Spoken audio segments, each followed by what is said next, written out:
just talking about Southern California, Maryland, talking about Disney, the movies. Oh, yeah. Yeah. Is it already recording? Yeah. Okay. Yeah, it's already recording, so. Yeah. But yeah, no, I heard you mention Andor and everything. How you feeling about that? Did you watch the now? Yeah, Andor was great all the way through. I thought the beginning was maybe a little bit slow, but I liked it. I mean, when they wrapped it up, it got good. Yeah. No, I'm definitely looking forward to that next season. Hopefully, it gets the next season. I don't know what, the reviews and everything have been for it, because I haven't even really heard anybody talking about it, since it's been out, and it. Yeah, it already got approved. Okay, so you got approved for the second season already. Oh, cool. So I haven't even watched it yet, so I have to start. So that's pre Rogue One, right? Yes. Yeah. Okay. Which it's worth the time. Yeah. No, it's definitely good and worth the time to watch it. It's just, I'm always thinking about, I'm just like, when they keep putting him in these situations where it's like, oh, he could potentially die, you're like, he's not going to die because he's right. You know what I mean? So, and that's how I felt about with the Obi-Wan Kenobi series with like Leia and all that stuff, and I was just like, why are we having these cliffhangers as if like something's about to happen to them, but we know that that's not going to be the case. So but other than that, I mean, I really enjoyed the whole fact that they not only took us to new planets, but they even like, you get to see like the lifestyle, like especially like the beach planet that he goes to, and it's kind of giving like that Miami vibe, or something like style thing. So yeah. But Lando, you gotta get on that. Yeah, I gotta catch up. With a lot of stuff, so I'll always be behind. It's okay though. You can have the Thor movie could probably be down towards the bottom of your list. Yeah. Yeah, I don't think I like that one a whole lot. Yeah, I think a lot of people don't really prefer it. So yeah, which is hard for me because Ragnarok is my favorite one out of all of them, and same director and everything. So it's just like. I mean, I didn't hate it. I can tell you that much. I didn't. Right? Yeah, it wasn't terrible. Yeah, and was that big of a fall off though? Like compared to Ragnarok, it was like that big of a fall off. I guess it depends on if you're able to catch what the director is aiming for. So there's a lot of like there's certain themes and stuff that are going on in the movie, and if you're able to catch that, you can kind of have like, you'll appreciate it a little bit more.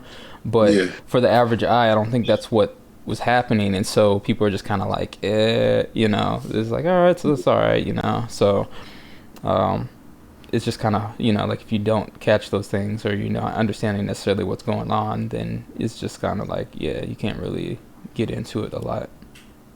Yeah, without I'll probably watch it tomorrow. Yeah, without being all spoilers, I just didn't like the way they handled Zeus. I thought that was like they made it super cheesy.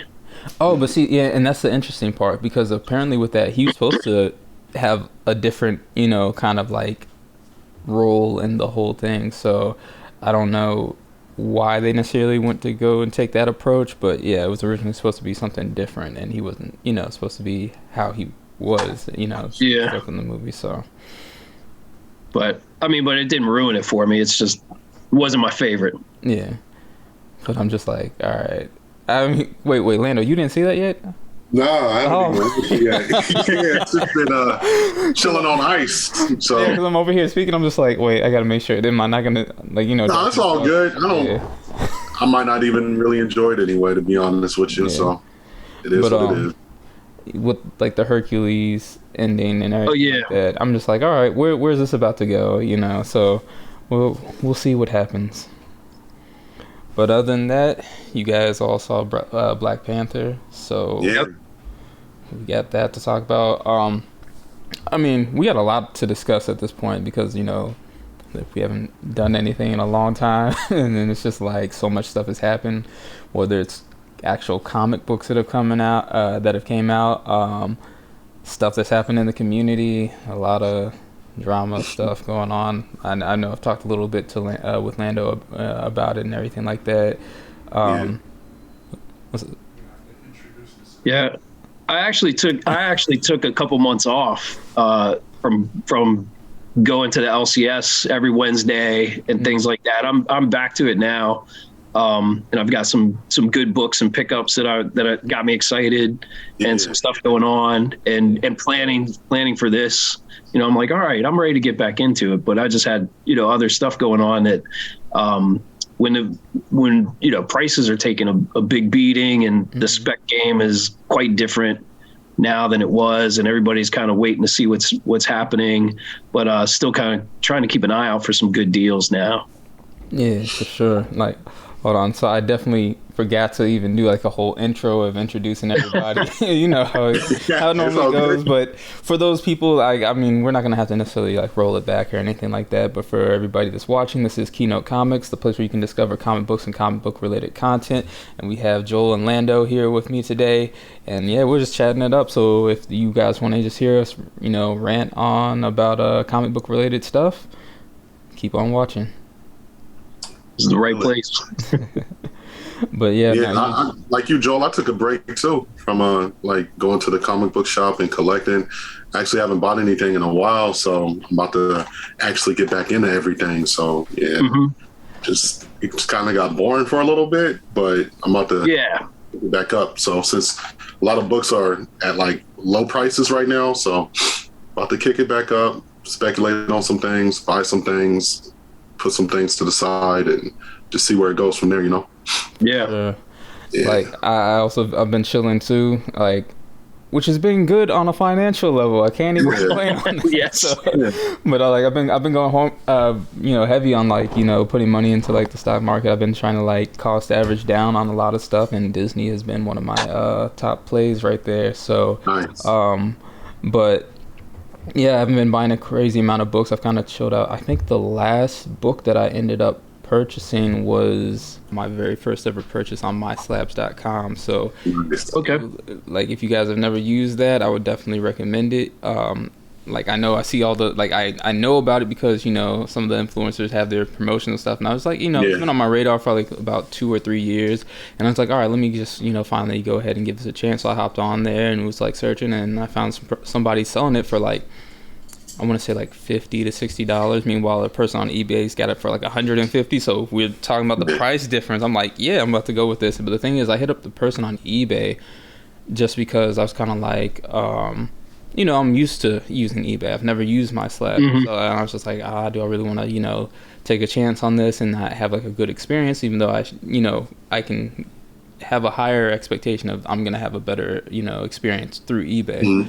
But the person wasn't trying to budge. I think they try to lower it to like $120 or something like that. I'm like, that's too high if we're gonna, because I have GPA analysis or GP analysis, and so I'm looking at the last price, so I'm just like, so this person has it at closer to, I think the last sale was probably like $30 or something like that, and so the person had it, you know, like, so I'm just like, all right, well, based off the time of when that last sale was up to now, I can rationalize, you know, paying the $60 for it. And I'm like, I'm cool with that, even if like that book doesn't go where I wanted to have it solidified in a 9.8. I already have a raw copy of it because I ended up buying most of the series and everything, but yeah, it's just like that person was like, nope, not gonna budge on it. I was like, all right, well, I was like, I told him, I was like, look, I'm looking at it on another thing. I sent him a screenshot with a picture of everything, and I was just like, I was kind of like, oh damn, I probably shouldn't have done that, because then I was like, oh, let me go buy this, and then I got two, and then I put it up for that side. But I ended up purchasing it and got it.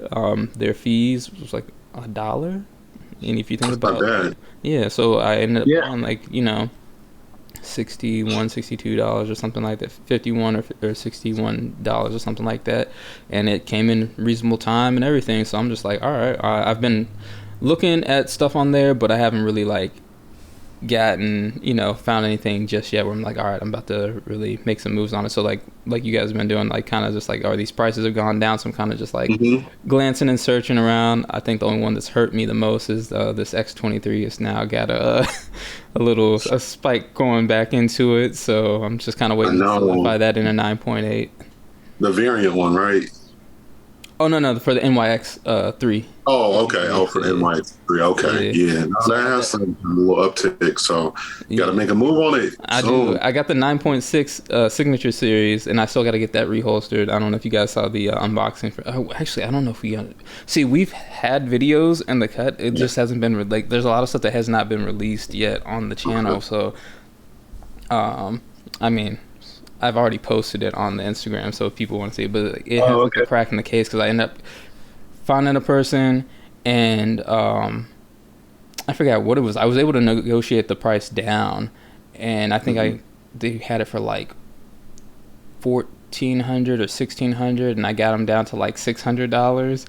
Oh wow! Because I was just like, I said something about there's already a 9.6 signature series copy, and it was signed by the guy that created X-23 for the cartoon, because she appears in the X-Men Evolution cartoon first. And I'm like, well, I kind of like broke it down. I was just like, that's a 9.6, that's a signature by the creator, and that's something that's not easy to come by, and they have it for that price, and so I was just like, and so they were like, all right, yeah, no problem. So no, they came down to, it wasn't that, it was actually a higher price, but they came down because the case apparently ended up getting cracked. I don't know if it was already like that, or they was just like, and I'm sending and they sent me pictures, and I was looking at it, I was like, all right, if you can go to this price, then I'll go for it, because it didn't look too bad. And I mean, it was like, all right, well then I can just get it reholstered, and it doesn't look like it's anything that's going to be like, all right, this is going to change the grade to like a 9.4 or something like that. So we'll see what happens. But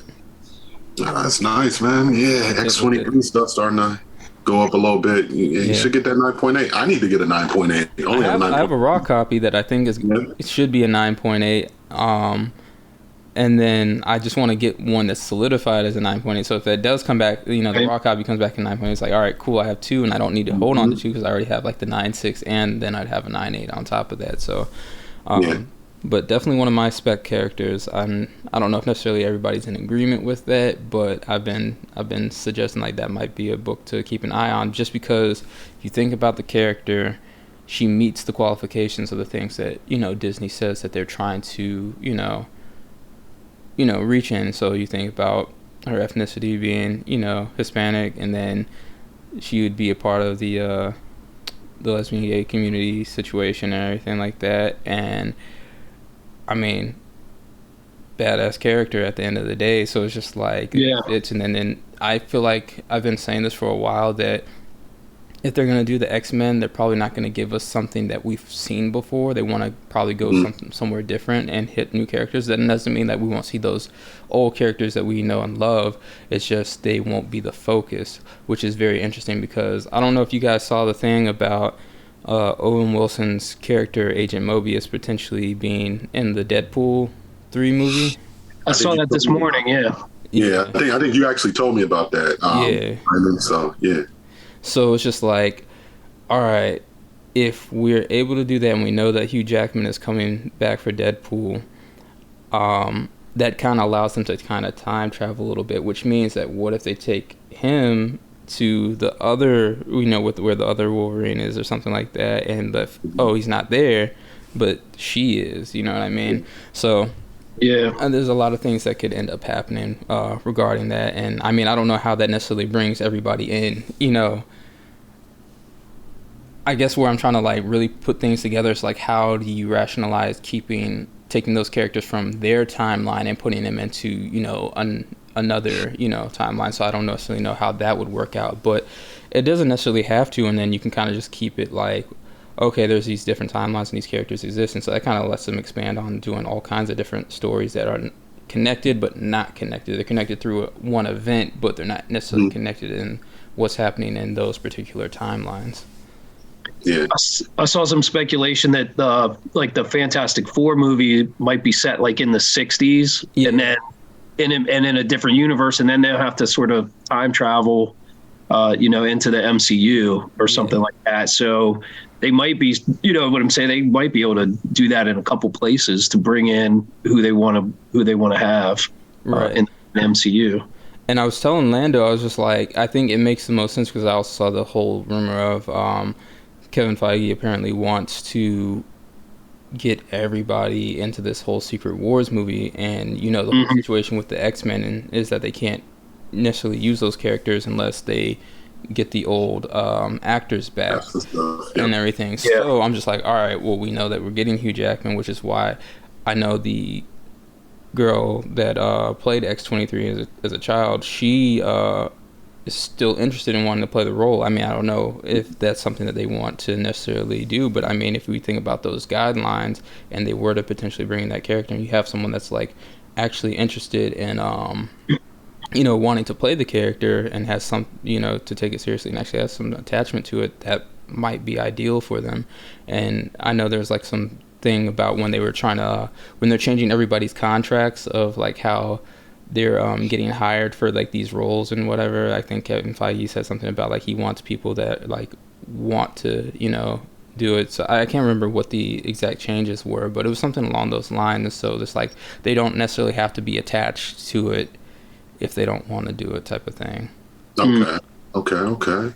Yeah, it would be nice if she comes back and plays the role of Laura. That would be good. She did really well in Logan. I know she was younger, but yeah, it would be nice. So yeah, that would be cool if they can work it out so that she's kind of like the right age that she is now, right, aged up and stuff, and she's kind of like knows her powers and is has like her own strength and persona. Yeah. I think the other thing with the Secret Wars, the way they're doing the multiverse and the incursions, like it's also possible that they're going to start having to like build up characters from other universes, right? So maybe a movie that's set like in one of the other universes that'll ultimately collide with the main MCU, right, with some characters that we don't know, so that when they come up in Secret Wars, they're not like unknown to us, but we can still see their story as they're outside the current MCU. And I was wondering if that's maybe what's going on with this whole Spider-Man universe with Sony, because I mean, yeah, they made the announcement that Tom Holland has signed on for more movies, and he's supposedly gonna appear in this Daredevil Born Again series. So I mean, we'll I saw that. So that's I've been thinking the same thing. I'm just like,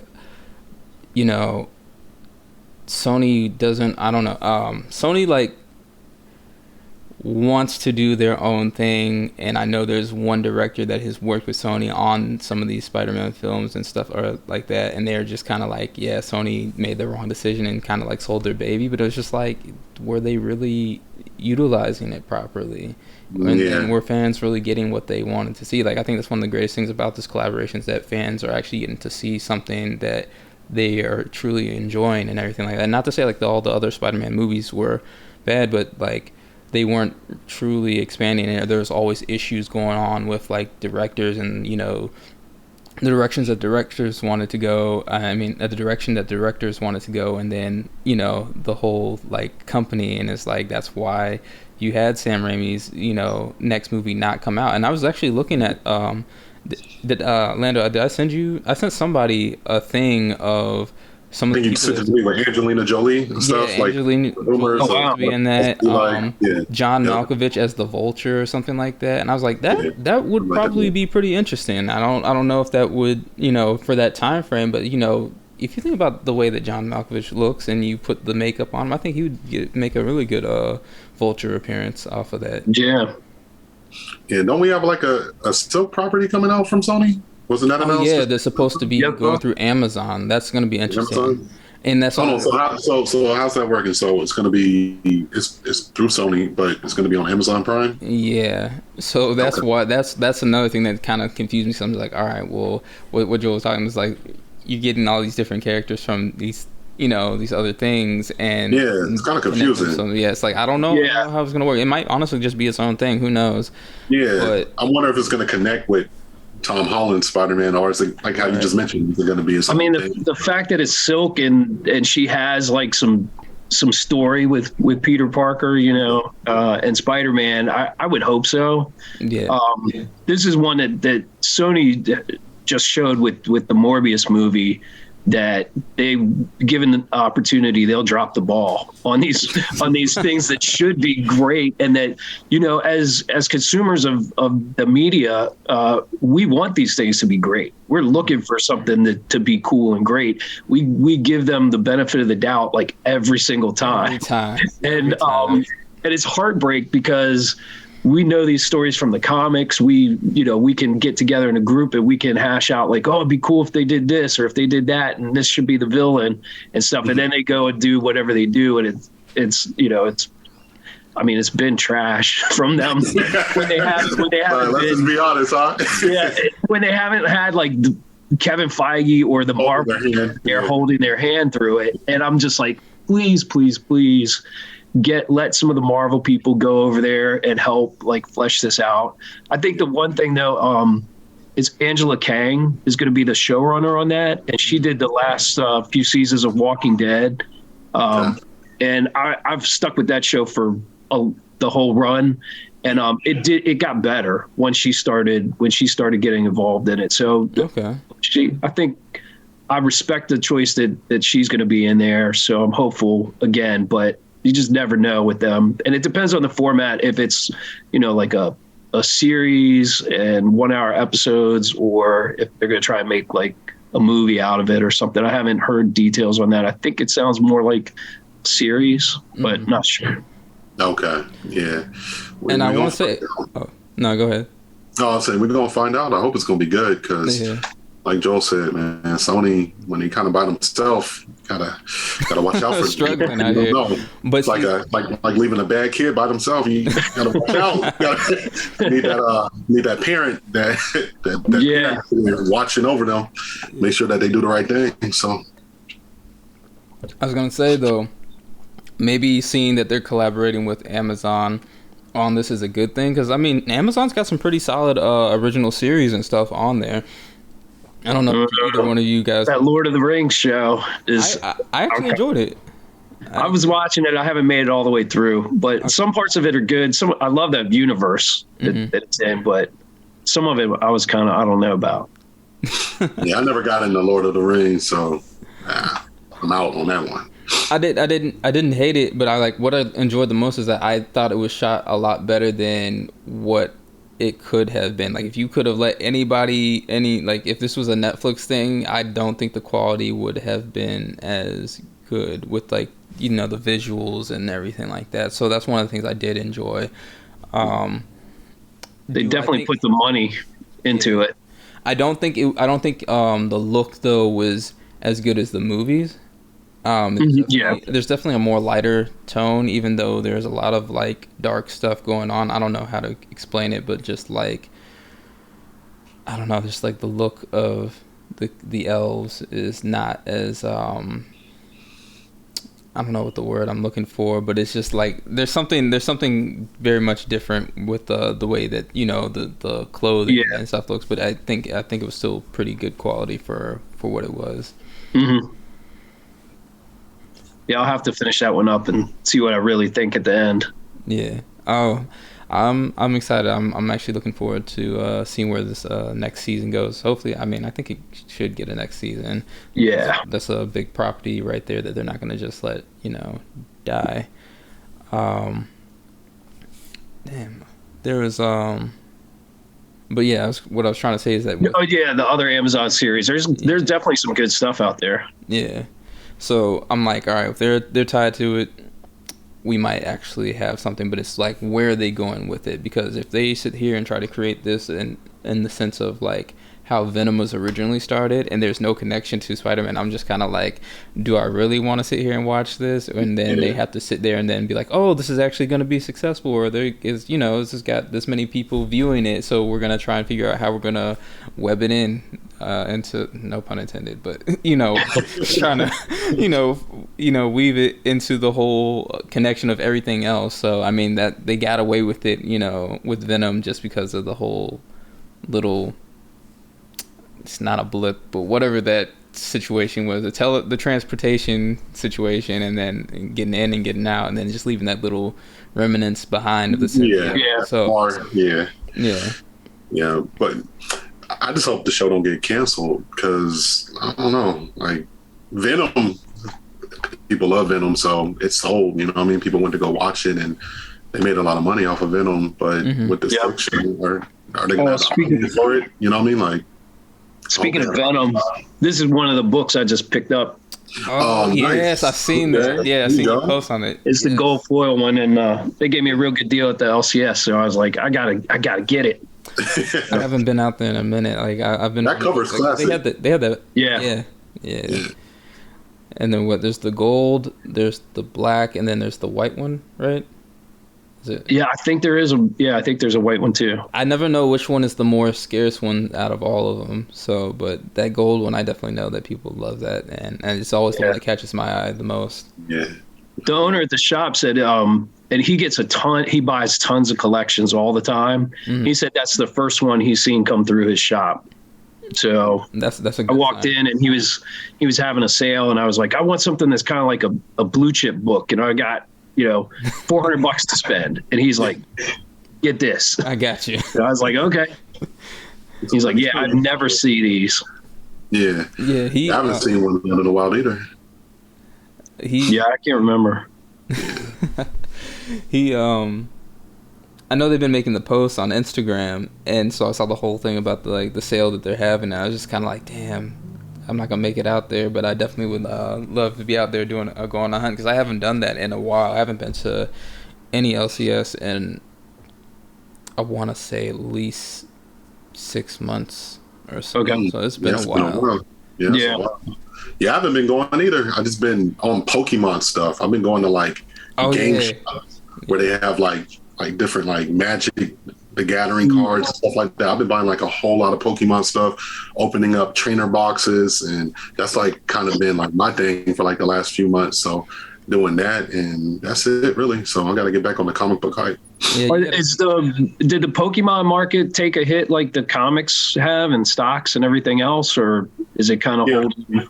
From what I've been looking at and watching different videos on YouTube, so I'm not fully deep into the market. I'm not that knowledgeable of the Pokemon market like that, but from what I've been watching with the videos, it has taken a hit from a couple of years ago where certain things were at. I guess with the first edition Charizard, it was a lot more money than it is now. At a PSA 9, it dipped. So it's taken a little bit of a hit, but they still drop new sets, new boxes. So I've just been picking up the new boxes, hoping to get the top card out of the box, which I haven't done yet. I've been getting close, but I haven't got the top card. But it's been fun bringing back old childhood, memories and stuff, nostalgic feelings and everything. So I've been on that lately. And the availability has come back up too. You can actually get them now, right? Yeah, at the shop, they're there. They're there. So. And cool. The new video game just came out a couple of weeks ago too, as well. Scarlet and Violet, the Pokemon Scarlet and Violet on the Nintendo. You're not getting that yet? Yeah, I'm almost done. I got all 8 badges. Yeah, last night I got all 8 badges. So now I got to go to Victory Road, do the little Pokemon Championship battles and stuff. And there's other things that's in the game. I'm not going to talk about it too much because I don't know if anyone's planning on buying it and stuff, but it's pretty good. So I'm having a good time on there, but there's a lot of, the graphics aren't that great though compared to the last game that was out. They kind of dropped the ball with that, and they kind of had a little bit of technical difficulties with glitches and stuff in the game. So, but it sold, I think, 10 million the first week. I think it's the highest selling Pokemon video game for launch. So they're doing something right still. And they still have a huge audience, so it's still going up. Look, back you said you were playing last night, but let's be honest. What time did you go to bed this morning? I didn't stay on too late. I actually got off before midnight, so it wasn't too bad. Wasn't too bad. I'm a responsible adult now. You know what I mean? So I didn't stay up too late, but yeah. I was gonna say, regarding the glitches, we like glitches. Remember back in the day, you used to surf and you go all the way out in the middle of the ocean and just zigzag back and forth until that and then you get that little black looking glitch thing that you got to battle and stuff, and then you get the unlimited items or whatever it was back in the day. I used to do that, get all the rare candies and just level up all my Pokemon and everything. Those are good old days. But it's funny because saying it like that is the thing that the TikTok that I sent, the Pokemon trainer, one of my friends ended up sending me that, and I was just like, yo, this is wild. He's like, you start with a bike? He's like, back in my day, I had to go and do this, and that just to get the bike. Yeah, you ride your legendary, so your legendary gets you around, and there's different things you can do to get upgrades for your legendary to do different things in the game. So as you progress through the game, you earn new things and stuff. So it's completely, it's different. The battling, the style is the same with battling and stuff. The format's the same, but the game has evolved a lot from back in like 1999 when we were younger. So I remember having that like link cable and stuff, like to try to make your friends and everything. So, and do trades and stuff. So yeah, it's different now. So, but it's cool. I think, snap, what was it called? The Pokemon battle, the thing that was on the N64, and then you could. Was it the stadium? Yes, Pokemon Stadium. I remember that. That I used to feel like the man back in the day when that was around, because then you could take your own thing from the Game Boy and plug it in, and then use all your play it on there. monsters. Yeah. So. Yep. The competitive scene is real. Like, I'm pretty good at video games, right? But when it comes to Pokemon, they be laying me out. Like, it's no joke. I get on there, I be struggling. I got a little bit better through like the past few months, but yeah, they be laying your boy out. No joke. No joke. That's because you ain't putting in them late nights. You're right. I need to start staying up a little bit later, So yeah, I might have to start doing that. But that's what I've been on lately. So, and then the Disney Lorcana cards. Yeah, that's what I was about to say. I was about to say you need to tell him about that. Yeah. He came up on. I don't know if you heard about those. No. Yeah, Disney's gonna have their first trading card game, and it comes out next year. Yeah, sometime fall next year. So at D23, they had their first promo collector set, and they gave out the Mickey first edition card as well too. So yeah, it's been interesting. The prices have gone up a lot too as well. So it's been real. So I got the whole set, and I got them. Oh wow! Rated. Yeah, and I got a complete tins on everything. Oh man! Congratulations! Yeah, so, thank you. I appreciate that. So I've been into that too as well. But there's nothing new on that right now until next year. So it's the 7 cards. So that's all they have right now.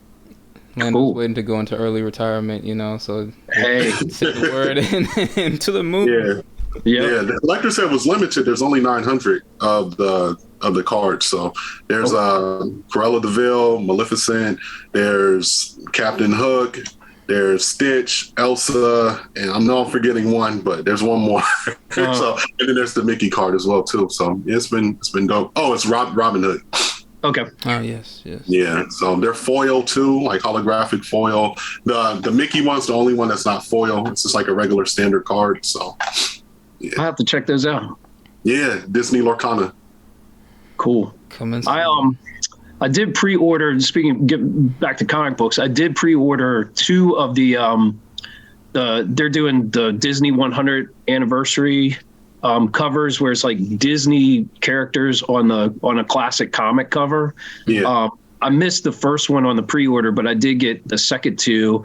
It's the one I wanted was like it's FF number 1, so Fantastic Four number 1, but it's got like Mickey and Donald and stuff, and then I forget what the cover swipe is on the second one, but they both look pretty cool, and they're like sketch versions of it. So I got those. How many of them? Because I remember seeing something. I think it was like Goofy, and that's the Incredible Hulk number 1 cover. Yes, that's the one I did not get. So it's the Goofy was turning into the Incredible Hulk number 1, and then the Fantastic Four is the middle one, and then there's one more.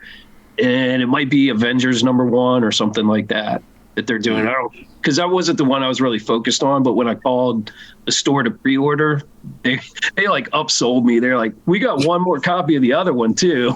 I was like, "All right." So, I was like, "I'll take it." Yeah, that's nice. I think I've seen some of those covers. It's pretty cool. They're done well, and classic Marvel covers with Disney characters. I think that's a good. At least it's going to hold value, I would think. I would hope so too, because I did like, because sometimes it's like when there's certain covers that come out like that, it's like sometimes you're like, oh man, is this just a gimmick? Did they really take some time? And it does seem like they actually put some time into the thought process of what specific covers to do, what specific characters that should go in it, and like the colors and stuff like that to replicate that, you know, original feel. And I gotta say, like, I definitely give him props on that. When I saw him, I was like, oh, yo, this is pretty cool. Because like sometimes I'll see things, I'm like, yo, this is very stupid. And I'm gonna bring up one because it's like the latest thing. I don't know if you guys seen the Eminem Spider-Man rap battle. Yeah, I saw that. Like, I actually missed out on that, so I didn't know about it until everyone was talking about it on Instagram. Right. Yeah, I missed it too. Yeah, I'm like, damn, I missed out on it. And I guess they had like a signed copy by him as well, right? Yeah. Is that correct? Yeah. I think I saw that. I believe that's going, I think it's like for 500 or something like that. Yeah, I think that's going for over $1,000 something, I think, at the moment, right? That's. I take that back. I don't know if it was 500 for the signed. I know that for the print run, though, it was supposed to be 5,000 copies for that. So I'm not quite sure how many were for the signed copies. Okay. Yeah. I did pull the trigger on the Biggie Smalls cover, the Deadpool number one. Yeah, that looked nice. Yeah. I was like, okay, it's his first appearance in a comic ever. He doesn't have anything to do with the story, so I just got it. Yeah. I got it like before the prices went up, you know. Right. And that's fine. That's completely fine. It was a nice cover too. I like that cover. Yeah, the colors are good. It's well done. I saw it and I was like, I passed up on it. I probably bought some Pokemon cards. I passed on it first too. I did too. I passed on it first. I had it. I was in the cart. I was like, I don't really need this. Yeah. And then I saw like the cover price, and it was on like their hot 10 list. And I was like, let me just go see if that thing sold out or not. And it didn't. So I got one then, but it had been like a couple days. Yeah. No, that's good. Glad you pulled on that. Definitely. But yeah, like when you're getting them at the retail price, that's completely fine. It's just once the prices start going up, and it's just like, I don't know. One thing that I'm not quite sure of that people necessarily got when we were doing the whole stash, cash, or pass thing was that when we were discussing these books, you know, we were basically stating that there should be a criteria of, you know, when you're putting big money into books, like, and if you can see that there's, you know, future value or potential in it, that's completely fine. But you got to always just, you know, be careful of how much you're going to put into it. Because let's say the next week, this thing's like a $4,000 book. Can we, you know, someone went and paid $4,000. Fine, that's what they wanted to do with their money. But that FOMO piece that, you know, and people want to swear up and down, it's the influencers doing this, but it's just people not taking their time to put any thought into what it is, or I don't want to say what it is that they're purchasing, because I'm not going to sit here and say that they don't actually like what it is that they're purchasing for, you know, crazy amounts of money, but is it actually worth what it is that they're paying, you know, with this crazy amount of money and everything like that? Because I don't know if you guys saw that the Jason Scott Campbell Deadpool Wolverine cover has kind of exploded now. So I think it's like for the 9/8, it's like $17,000 or something like that. Jeez. Yeah. Damn. So it's just like, with a book like that, you can kind of like, all right, Jason Scott Campbell, you got that top artist name attached to it. Then you have two severely loved characters within the Marvel universe, Deadpool and Wolverine, combined into one whole setting. You got the whole black cover, which, you know, is going to make it very difficult to get it in a high grade. So you're able to go through these things and have a checklist of things that you can be like, all right, this is what's going to add the value to it. Now, is it something I really want? Yes. Okay. Then I go ahead and rationalize actually spending that kind of money on it. Yeah. I was just talking to Harvey, he's Chloe. Dang, I can't think of his complete handle. It's like Chloe_comic book swag. He's the one that I ended up purchasing the Batman 608 RRP from back in the day. So he has one. He said he has one in a 9.2, and we're talking about it, and I was just like, back in the day, I was like, I always wanted this cover, but it got too pricey for me then. I'm just like, it looks like it's dead now. So like, unless something changes in my life where I'm just like, I can just freely just spend $17,000. Like, you know, that's the only reason that I'd be like able to do it. But at least there is some form of like scarcity with that book that also provides more value to it as well. But it's just like, when you have something like that, it makes sense. When you have something that's like, all right, that's not the case, and you don't have all of these factors going into the book to be like, I can see why this should be, you know, going up in price, or why people are, you know, even putting that kind of money into it, then I'm just like, yeah, people just got to start thinking like that. Like, I understand the whole thing, buy and collect what you love. That's what I do.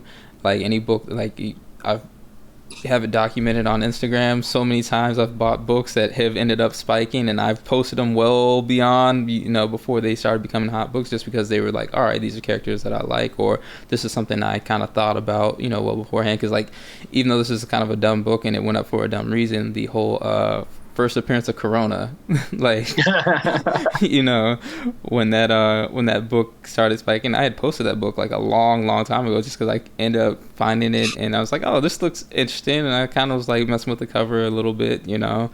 It's not like anything like crazy, but it's just like, I didn't pay crazy amounts of money for that. I found it like in a dollar bin. I just went ahead and picked it up. But if, let's say that when I didn't, I would have never tried to pay anything that book was going for, because it just didn't make any sense. Like, and it's kind of hard to say when it comes to like these newer characters. After that, it's like you kind of take a chance, but it's just like, you take a chance when it's at retail value. Then once it's past that, then it's kind of like, all right, what does the book tell you? You know, what is like so for example, the whole Tosin variant, Black Panther 3. Yeah. So I have that right next to me. Right. I was like, I have. Yeah. Lando's definitely got a copy. So I've been actually thinking about that book, and I'm kind of like, all right, I mean, if you go on eBay, there's a decent amount of copies, right? But one thing people need to actually start taking into consideration with it. I don't have the book, so I have no, like, this is not me trying to up the book or anything like that. I'd actually love to have the book, but there was the reports that some of these books were becoming detached from the thing, and they were getting graded too. So some were coming back 9.8s, but you can see that the pages are detaching from the cover. So if you can find a copy that's not like that, that's going to add more. I mean, I potentially think that should be adding more value to the book, you know, going forward. Mm-hmm. It's like when you can kind of look at certain things like that and be like, all right, this, you know, this kind of makes sense. Then it's like, all right, I can see why people are putting, you know, big money into certain things. I don't think the market has caught on to that and been, you know, putting that as a thing, like, oh, still attached cover, and then it'd be like, all right, this is a little premium added to that on top of whatever it originally was going for. But once people start thinking like that, or, you know, understand that there's some form of value that should be held within those books, you know, under those circumstances, and it's like, all right, you gotta start moving. So the cover was detached in the capsule and like the grading case? Yeah, there's some that you can see. Yeah, I gotta check mine to make sure everything is cool. I didn't even know all of that. Oh, yours is graded? Yeah. He got I got a 9.8 on it. Oh, nice. Yeah, so that's what's up. But yeah, I didn't know that some were detached like that. So that's different. And some people might not know, but I ended up I can't remember if I don't remember if I saw someone post something on Instagram or if I watched a YouTube video about it. But yeah, they're talking about the quality of the paper and everything was not that great on it. So that's kind of like why it ended up happening. Yeah. Well, that book I bought in at like a not too high of a price. It was just a little bit after it started kind of picking up steam. So got it graded, and it came back a 9.8, which is cool. So yeah, that is. Keep it or sell it. I don't know what I'm doing with it right now. It's just here, but Brandon, I feel what you were saying though. Like when it comes to like do your own research, you know what I mean? Like, and does the book work for you? Like, is this something that you really want? And I know a lot of people go off of what other people talk about. I guess you can call them influencers and stuff, but sometimes we get caught up in the FOMO. And I know back in 2018, like I got back into the comic book collecting. I definitely got caught up in the FOMO. I was looking at this person on YouTube, that person on YouTube, and whatever they was talking about.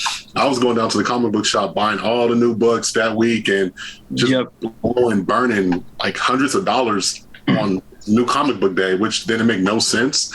And I had to like realize myself that like I was wasting money. I'm like, you know what? You're wasting money. You need to stop following what other people are telling you to do, or they're not really telling me, you know, but just what they're suggesting. Just go off of what you believe in. And once when I started doing what I believe in, and it just everything's been a lot better since then. So, yeah, but it's just about doing your own research, and figuring it out, and just, yeah, that's what it's all about.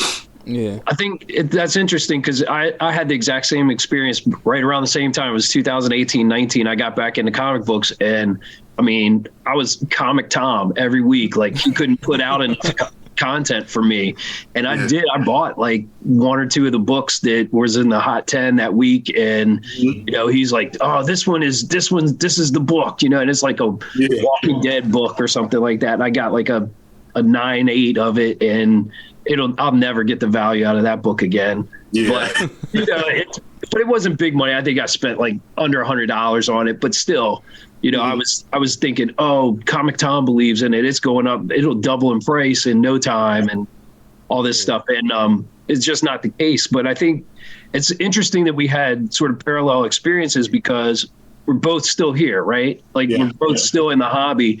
And I think it is a small segment of people, or maybe people who are kind of new, like fall into that trap and that little bit of FOMO. But I think you grow out of it no matter what your age is. You know, it's kind of like part of the experience of, like, you get into something, it's a big, huge world. You don't know what value really is. And so you're going off of people who have their own experiences. And yes, some of them are just out there just trying to make content and be, you know, informative or helpful and stuff. But so you're taking that in, and you subscribe to it for a little while. And then you kind of learn that lesson of, like, I might be throwing away a little bit of money here. Maybe there's a smarter way to do that. And it's by, what do I enjoy? What do I see? You know, trends. Who are the good artists that I enjoy their cover work? Things like that. Who are the good storytellers? You know, what run should I just subscribe to, you know, and put it on my pull just to have it? And I know if there's ever, you know, like a key issue that comes out of it, I don't have to scramble. It's just in my pull because I like the title. I'm actually reading it and I'm engaged and things like that. So I think that's definitely part of the arc, and it's just interesting. We were probably on that journey at the same time. Yep, with Immortal Hulk, Donny Cates, Venom. Yes, like, anything Donny Cates. Yeah.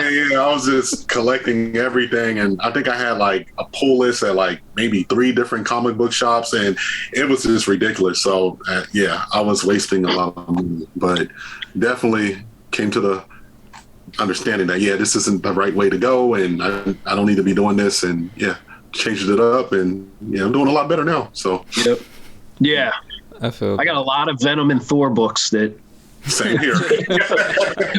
Up to 5th and 6th prints and all that. About to have a giveaway. Yep. Some Venom and Thor. Yeah. But again, if you know his Hulk run, Donny Cates' Hulk run, like, I just put it on my pull list, and I don't have a huge pull list. I have maybe 8 or 9 titles or something, but you know, it's just put it on the pull list, and then I don't have to worry about it. I don't even have to use that mental space to think about, is there going to be a key book in that run somewhere? It's just on my pull list. And if you're enjoying it, then that's the way to go, because you're getting your money's worth right at the beginning when you buy it, and you get it, and you read it, and you take care of it and organize it and do all the things you like to do as a collector. Yeah. And then if you get another benefit somewhere down the road, that's great. Absolutely. No, I completely agree with that. Yeah. No, I have not. I don't have none of my LCS. I've had pull lists because I haven't been buying a crazy amount of I guess runs of stuff that, you know, certain writers or whatever have been working on. Yep. The only thing that I actually was even remotely consistent with reading, which was kind of a letdown, but, you know, I was able to find an issue that I liked and ended up buying the original artwork first page from that whole series, was the Shuri series. Okay. So which is, you know, it's got some value going up, you know, regarding the issue 1 and everything. So I was like, oh, cool, I got into that, you know. But that whole series was kind of like, I think the reason why I feel like the series was bad was just because it felt like a filler. Apparently it was attached to Intergalactic World of Wakanda or whatever. Oh yeah. So they were actually tied together, and I don't know if people necessarily realize that, because if you don't read the Shuri series, you're probably not going to know that. But in the series, she basically has this, you know, she's in charge of Wakanda, and she's like, you know, people were like, oh, we need another Black Panther. She's like, no, I don't want to be in my brother's shadow anymore. I want to. And so this would have been the great opportunity. This could have been an amazing series had they been like, all right, she's saying all of this, and now she becomes some brand new hero. Like, actually give her own, you know, character name. She becomes, you know, I don't know, something. It would have made the most sense, and could be the Wakanda's other protector, you know, when Black Panther's not around. But basically, Manifold and that's how I made the connection, is because Manifold and Black Panther both leave in a spaceship, and they go off into space, and then in that series of Intergalactic World, they get sucked into this, you know, black hole or vortex or whatever that ends up putting them in this whole, you know, different dimension or whatever. So yeah, so like it ended up, yeah, so it's just like, all right, it's great that it has that connection, but other than that, it just felt like they were just filling up space, because it ended up being like this praying mantis thing from space ends up coming to, you know, Earth, and everything is putting out this sound music and everything. It was just like a really kind of like silly story, but it was just kind of like, all right, you know, it is what it is. And so I mean, I got majority of the run off of that, but like it's like it can honestly be hit or miss with it. So I was just like, after that, I was just like, I was just kind of like pick it up piece by piece, and then if it really seems like it's really interesting, then I'll go ahead and you know, start doing runs and stuff like that. Well, speaking of Shuri, so what y'all think about the new Black Panther movie? I thought the movie was okay. Like, if I had to rate it out of 10, I would give it a 7 out of a 10. It wasn't anything that was like special, but it wasn't horrible either. Like, my experience leaving the movie theater was like, okay, that was cool. You know, like, watch it again on Disney Plus, or if it's on any other service on TV or anything like that, but not going to be like really like rushing to see it. But it was cool though. It was all right. Yeah. And I told Lando I felt kind of similar as well. I mean, I think I enjoyed it, but I didn't like. I think the reason why I didn't feel the way I felt about it is because we know that, you know, the whole movie was more of a transition movie, and that's not what we would have originally gotten had we not had the passing of Chadwick Boseman. So it's kind of like I just don't feel like I got what I was hoping, like that I want to see, but I would think they did an excellent job with what they had to work with. So I gotta definitely give them credit on that one.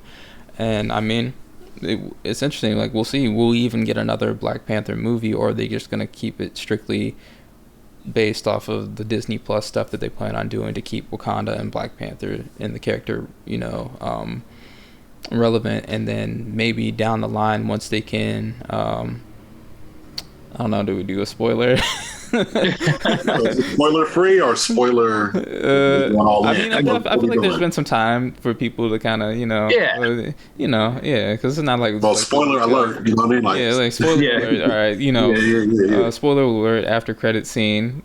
You know, if there's gonna be a continuation on another Black Panther movie based off of that, like, you know, but with the son and everything like that. So, well, I mean, we just gotta wait and see what happens. But like, I almost feel like that was like just the movie kind of be like, all right, this is how we're going to transition everything over, and we might honestly be done with this forever, or we leave it like this and then we create it like this, that way that if we feel like we're comfortable enough coming back to it, then we can end up doing that. And I don't know if you guys saw the thing about one of the actors said that they feel like they are going to replace him.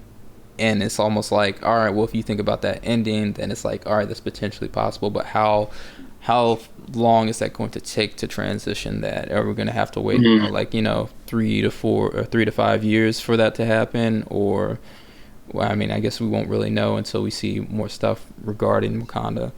Excuse me. You know. Yeah. I'm right where you guys were. It was like, okay, it was good. They did the best they could under the circumstances. While I was watching the movie, there was, I was getting, there was obviously some emotions, because you can do the parallel to real life about Chadwick Boseman, and that's just a sad thing. And so you could get some emotion up during those scenes where they were referencing him. And I thought all that stuff was well done. with what they had to work with. I didn't love Namor though, or Namor as he calls himself. Like that's you know. Oh, you didn't like Air Namor with the wings and stuff on the feet, looking like Jordan. Yeah, and I'm not like a stickler that they have to do everything just like it is in the comics. I think they did okay with it. I just didn't like love him. There's no like so far it wasn't enough or it was like maybe he was I know in the comics he's kind of a jerk and he's like aggressive to defend his people and stuff. So I think they did that part like in terms of attitude, but I don't know, some of the CGI while he's flying with the wings on his feet didn't like, I don't know. But I think it was a good start for him. But I think they got to do something kind of better with his character to really like get him to be enjoyed in the MCU, I think. Yeah. And this was going to be a big piece that I think Kevin Feige said that based off of whether or not this movie does well is going to depend on whether or not he gets his own movie. But to point, can I say something real quick? I just saw, I think it was earlier today or yesterday that I don't think they could do a movie with him because you're right. Yeah, Universal has the rights or something like that. Yep. I don't know if that was true. I saw something. I didn't actually know that. I knew they did for the Hulk, and I thought that was the whole reason why we weren't getting anything. But I thought something had changed. Like maybe they did a collaboration with Universal the same way that they did with Sony. But yeah, no, you're right about that. Yeah, that's what they would have to do. They would have to distribute it through Universal if they wanted to partner up with him to do a solo movie. And I think that's for both the Hulk and Namor. Mm-hmm. But I was watching that like an hour before we got on.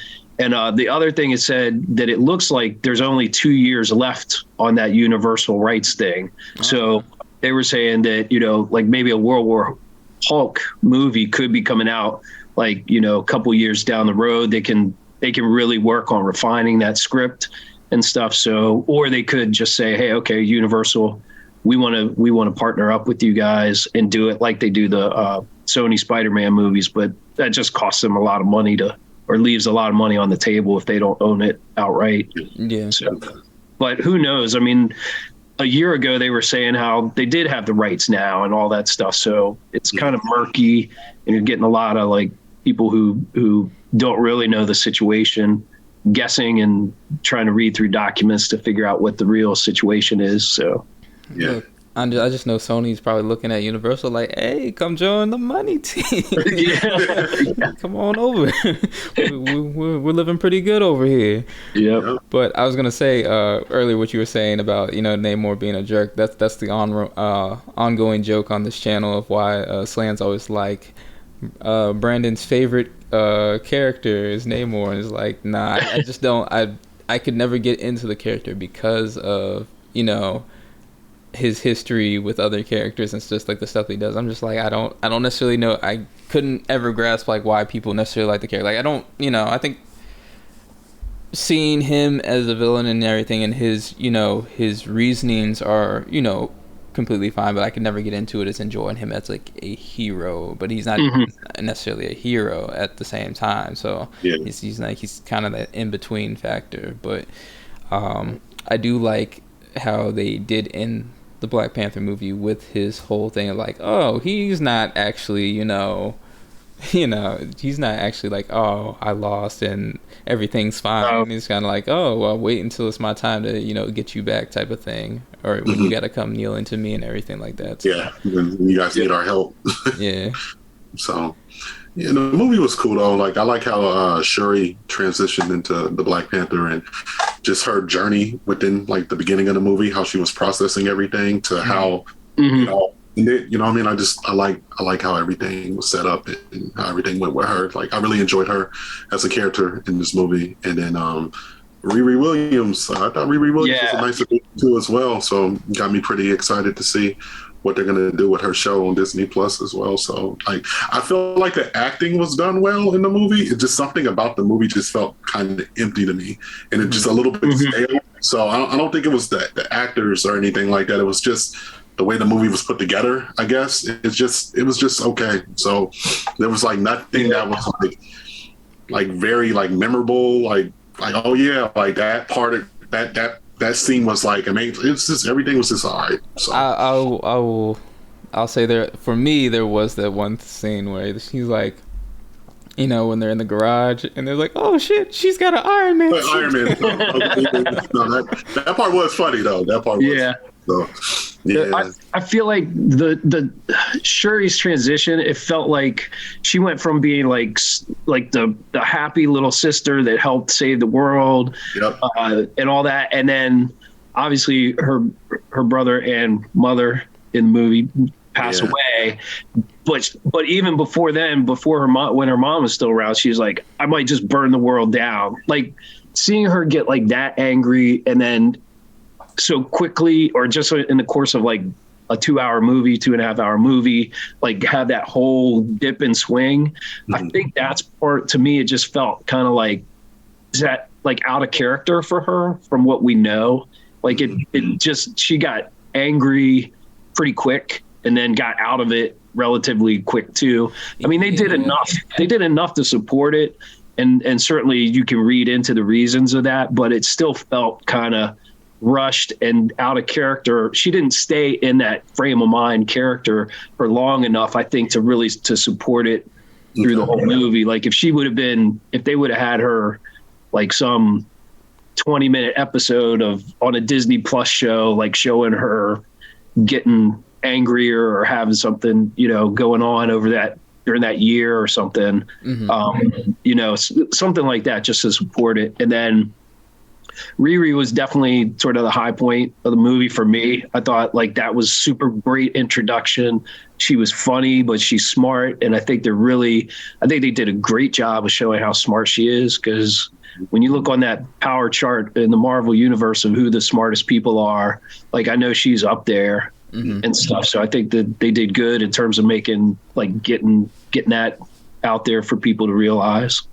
I'm almost based off of, how things played out, if they're going to actually take the pieces from there and then somehow can combine or connect Wakanda Forever. The is it called Wakanda Forever? The Disney Plus series the Disney Plus series. I'm not sure. Or that sounds familiar, or something like that. It's something along those lines.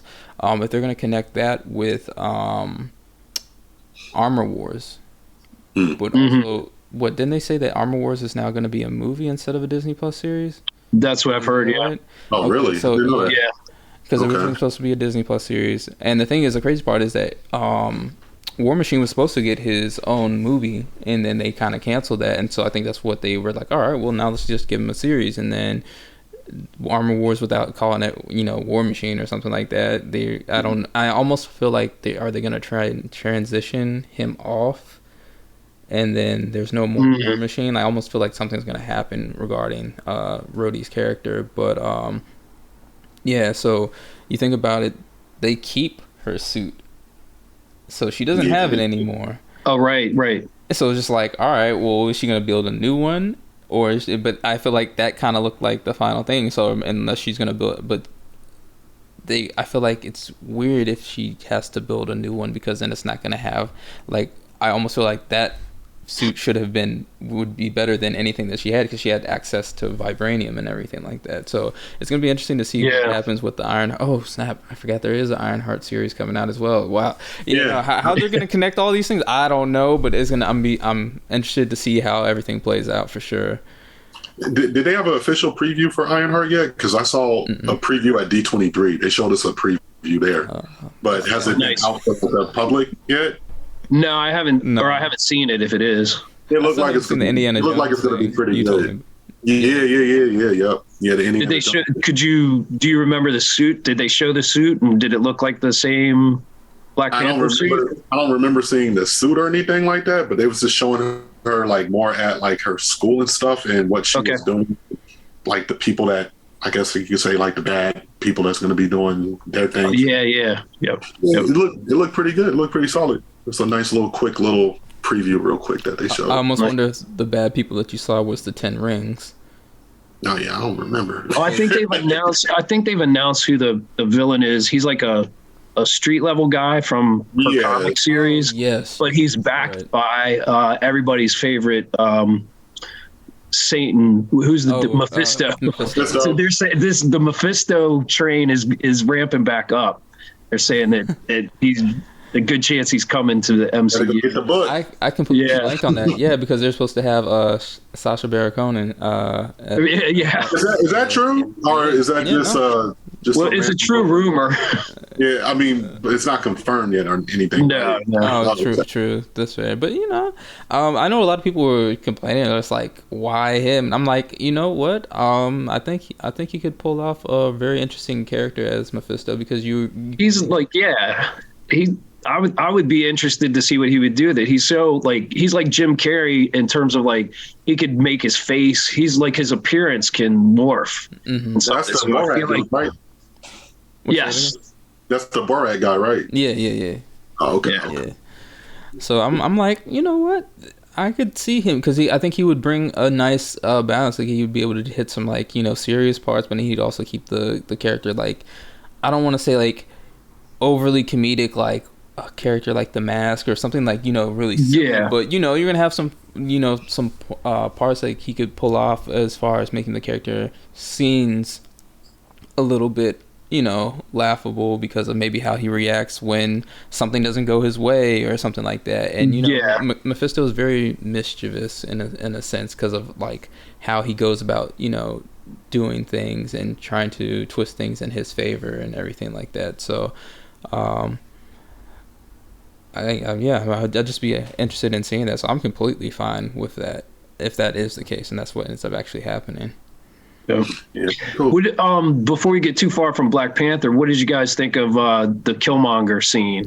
I was actually about to. Yeah, that's actually what I was going to bring up. I think, and I was talking to Slan about this. I was just kind of I wonder if they're going to bring him back. So this is my reasoning, right? So you have the scene where before. Damn, why am I blanking on the character's name? She lost the one that they took the title away. Is it M'Baku? Huh? Okoye?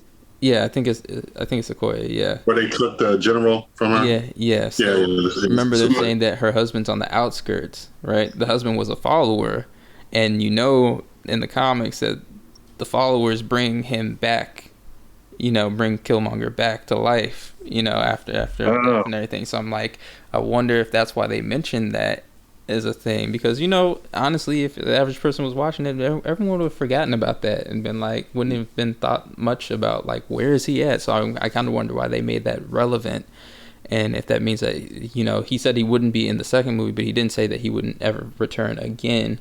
I mean, the actor never said that he wouldn't ever return again for anything. So...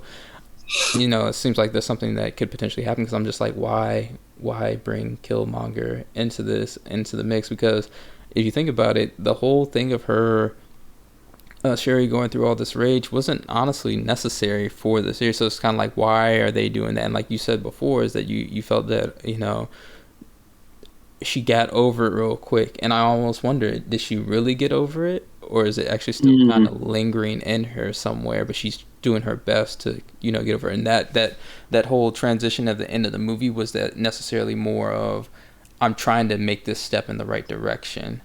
And so she does the burning of the linen and everything like that, and so it's just is she fully over? She's trying her best, but we know that she's still got the title and she's got a lot of decision making to do, and so I guess we'd have to see more of her in the role of the Black Panther to know whether or not she's actually completely cured. But I feel like that scene with her and Killmonger is too big, and all that discussion and how it went, that it's just oh, it's completely over. It's all gone. I think she's still gonna be, haunted a little bit, and then he might even still continue to speak to her, going forward.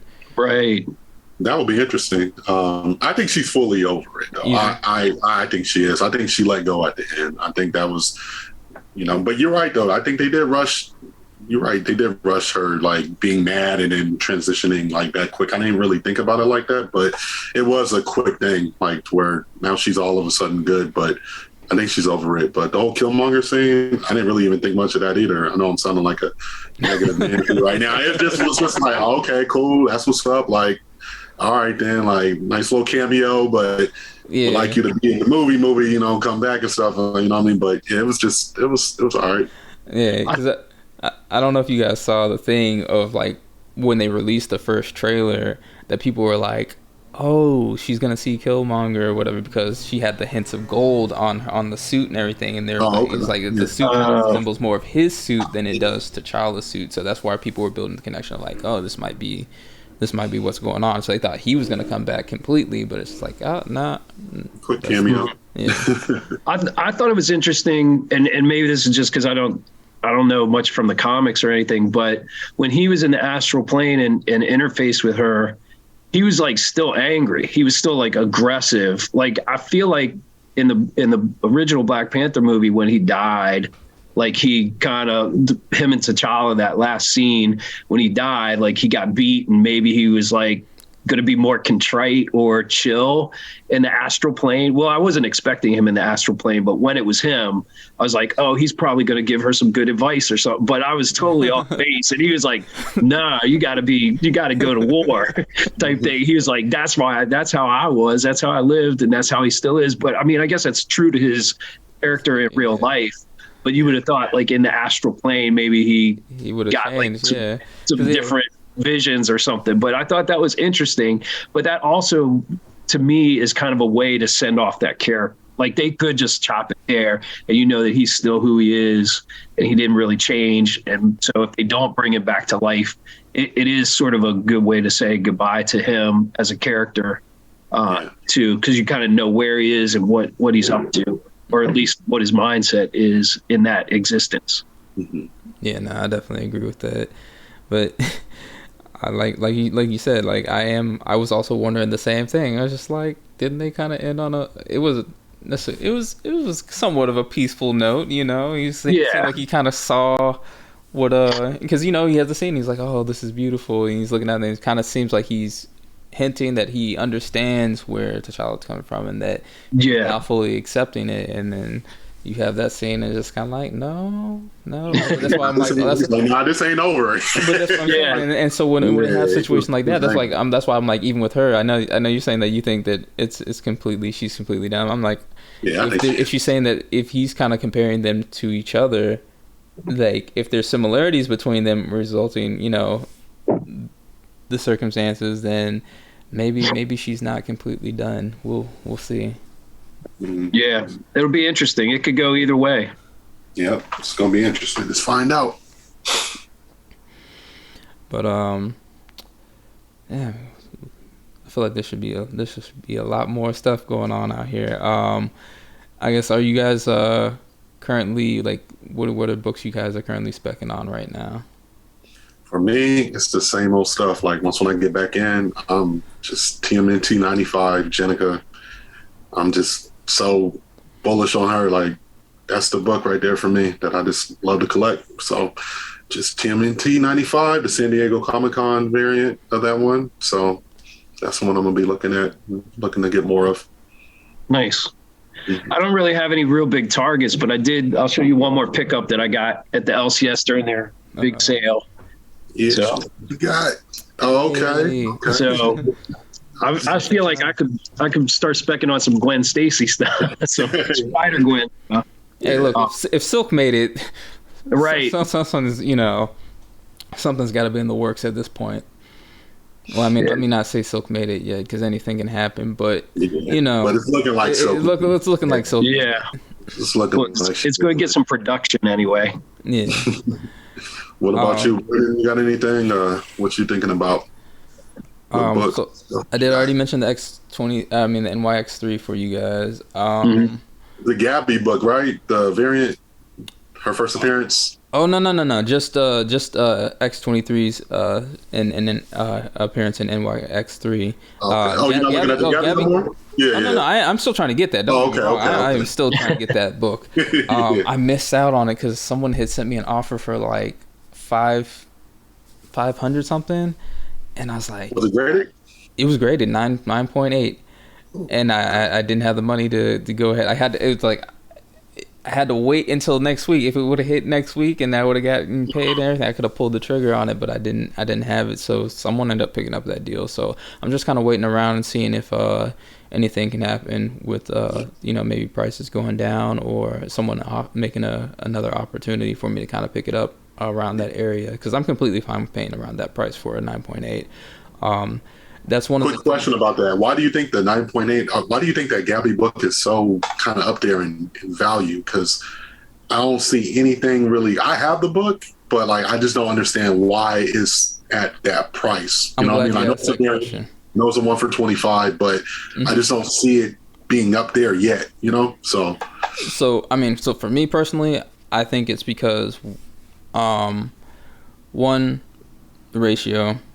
2, the cover's hard. I think that's a pretty fire cover especially for her first appearance and everything like that.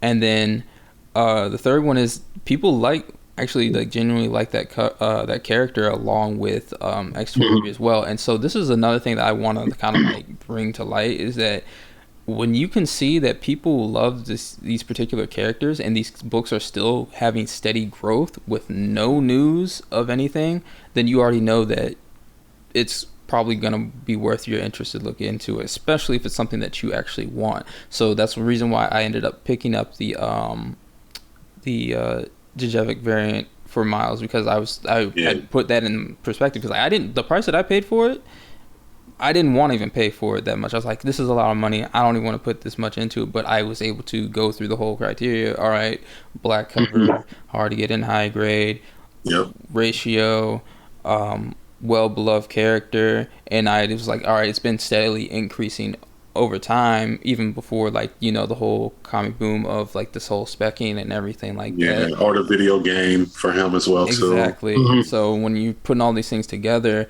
it's kind of like, all right, well, I can rationalize why it's going to continue to go in value. And so that's one of the reasons why I'm also doing the same thing for X-23, because you notice those 3 key modern books that were going up in value was the first appearance of Gwen, first appearance of Miles, and the first appearance of X-23. And those were all steadily growing together until Spec started getting a little bit heavier on Miles and everything like that. And so Gwen's kind of piggybacking off of the Miles train. Yep.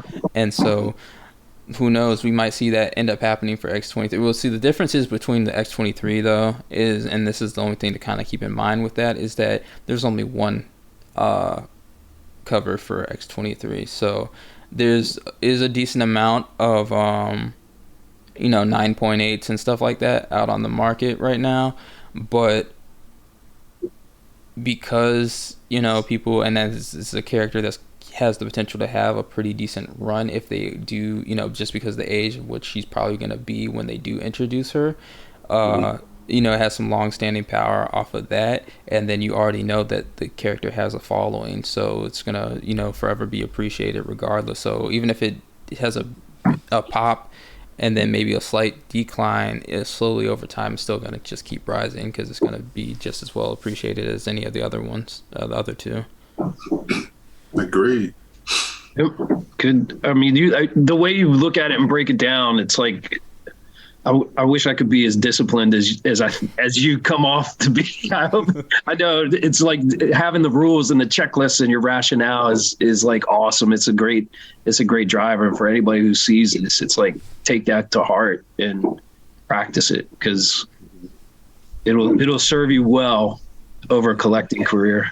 Absolutely. And then I mean, always try to find deals. I mean, like if you have to wait, because I think the thing that people also have to keep in mind is just like, you're gonna take losses. There's not losses like in the prices of your books dropping, but losses in like you're gonna miss out on the opportunity on a particular book. Because had I not gotten lucky on the Djevik variant and getting it at the time that I got it, I would probably not be sitting here with it, because I originally had the opportunity to get a copy. There was a lot sale, and this is the one that Slan always gets on me about, and I didn't send it to him, but there was a lot sale. It had like the whole entire series for or the issues for Ultimate Fallout, and it even had the Djevik variant for 4, and then it also had the regular copy for 4 as well. And so I ended up finding the opportunity for the Tomb of Dracula 10 that I have. And I was just like, I was sitting there trying to rush, and I was like, man, this is a really good deal because I'm getting the whole entire thing, plus I'm getting the issue 1, and I'm getting the 1:25 ratio. But I'm like, oh, this book's not going to have like any crazy explosion anytime soon because they should seem like they're pretty far away from even potentially having Miles in anything. So I'm not, I'm like looking at it like that. So I'm just like, I'm going to still have time, and maybe these other opportunities when people come and put up, I don't necessarily want the whole set, but it would be nice to have it. But like if I miss and I like, all right, if I don't get it, then I can still have the opportunity to at least just get that book particularly. But I ended up going with the Tomb of Dracula 10 because I was just like, all right, it's an older character. It's which we know that people actually like a lot is just as much as Miles. And then I'm like, it's an older book, so with an older book, meaning that it's going to be a little bit harder to find in high grade, and it wasn't like a crazy amount of high grade copies raw at this point, because this is what I'm buying. I'm buying a raw copy for $500, in which I thought was like, all right, this is kind of a steal at this point, because I'm just like, this book looks too nice, and I'm just like, all right, if it looks this nice, and then I get it graded, we're talking about, all right, I'm spending $500, but the thing could be about like $4,000 or something like that. I'm just like, yeah, I might as well just go ahead with this, because I'm sitting here looking at this Miles book that, the main focus for me, and it's black cover, and I'm like, I don't know how CGC is going to grade this. I have a better idea and understanding of what this might potentially be than what the other book might potentially be. And so I ended up that's the direction I ended up going with. That is the Tomb of Dracula 10, which I guess I might as well just go ahead and give a shout out to the comic book presser on Instagram, because that's who I ended up seeing it. Like for people that don't know, the Tomb of Dracula 10 had a light stain. That light stain cost this book to get graded at an 8.0, and this is not being pressed or cleaned, so it came back in 8.0, and the biggest thing was the light stain. So I sent it to them. They got the light stain out. Now it's a 9.2, so well worth it. Yes. Yeah, so it's $500. Oh, and then on top of that, they were doing so another reason why I want to shout them out is because if they see this, they see this, but I mean, it worked out. When I found out about them, because I think they ended up following me, or I ended up following them, or something like that. I think they ended up following me, so I ended up following them back. And it's just because I saw so many, mutual people I followed in the comic book community also followed them. So I'm like, all right, this must be a reputable person. But then I sit there and go around and start checking with the people, and they're like, have you ever used their service or anything? They're like, no, I don't know them, and I've never used their service. I'm like, okay, well. I'm like, all right, so I'm trying to find somebody that can get this light stain out. All the big, pressers that the influencers all, are like, oh, go send your books to them. Contacted just about all of them, and each one of them was like, no, we're not going to try and get this stain out. I'm just like, it's only a light stain. So in my head, I'm just like, I can't rationalize it. If you're good at doing what you do, like, this should be like a piece of cake at this point. Yeah. And I think it's because it's called a wet cleaning or whatever. So a lot of people didn't want to take the risk on it and then, destroy the book, because they're like all looking at the book and like, this is a really good looking book, even at an 8.0. And like, yeah, it might get a grade up, but you should just leave. Don't risk it, because you could potentially, get, I'm just like, at this point, I'm like, yo, I just want it gone. I just want, because I feel like if you're good enough with what you do, then I see a higher chance of you not messing up than it potentially, getting ruined or whatever. But a lot of people, I guess, didn't feel the same way, and so they all turned me down on it. So I sent pictures to them. They said they would do it, and so I was just like, I was sitting for like a good, almost like a month or a month and a half or something like that, and just debating like, am I gonna send it to them? Because I'm just like, I'm not seeing any like legit reviews from people that are following them. I even went all the way down to like looking at their posts for the books that they worked on, and then I found a few where people had commented and like, hey, I want to send some books to you. So I hit those people up in direct messaging. It's like, hey, did you ever end up using their service? Like most of them were like, nah. There was one guy that didn't respond, and I just like kind of like, I'm not like trying to get money from you or anything. It's not like a scam. Like, I'm just asking if you ever use this person's service. But they looked at it and then they just didn't say anything. I'm like, all right, whatever. And so then there was one person that did comment. They were like, hey, that's my book. And I think they just never ended up getting back to me, because with Instagram, if you're not following them, it's kind of hidden because you have to go to that other thing in order to see the messages of people that are not following you or whatever. So I just figured that's probably why those people didn't see it. But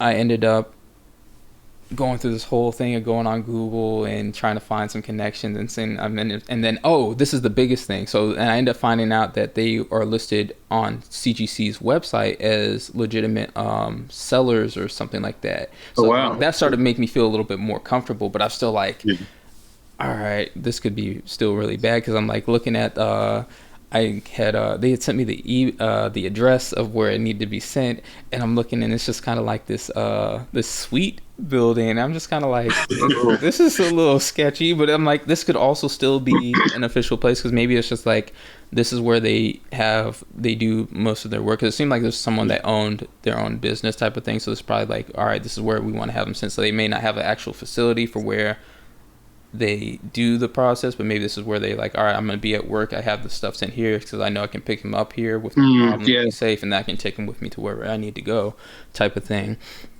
So just long story short, I ended up sending out to them, and it turned out to be legit, and I do plan on sending out some more books. So I want to send out the 8.5 Marvel Spotlight 5 to them and see if they can get that a grade bump up. I'm hoping at least for a 9.0. That's what I want in that book, and that's where I can kind of settle and just chill out at, because if I don't, I'm gonna keep searching and trying to figure out a way to make that happen.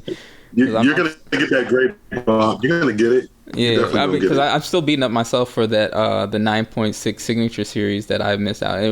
This was like 2 years ago, and it was a 9.6 Stan Lee signature series copy. The Stan Lee signature looked really good. It was in a pretty decent spot at that, and it was like $5,000, and I was like, I should go ahead and get this, and then I just never ended up doing it, because I think I was in the rush of there's so much spec going on, and I'm like building connections, and not necessarily I'm going for the books that are hot, but I'm going from like, all right, which books do I really want, so I can go ahead and get them before they start blowing up. And then and that's one of the whole things. That was another thing with the Tomb of Dracula book, is that's why I kind of went for that, because I'm just like, that has more likely chance of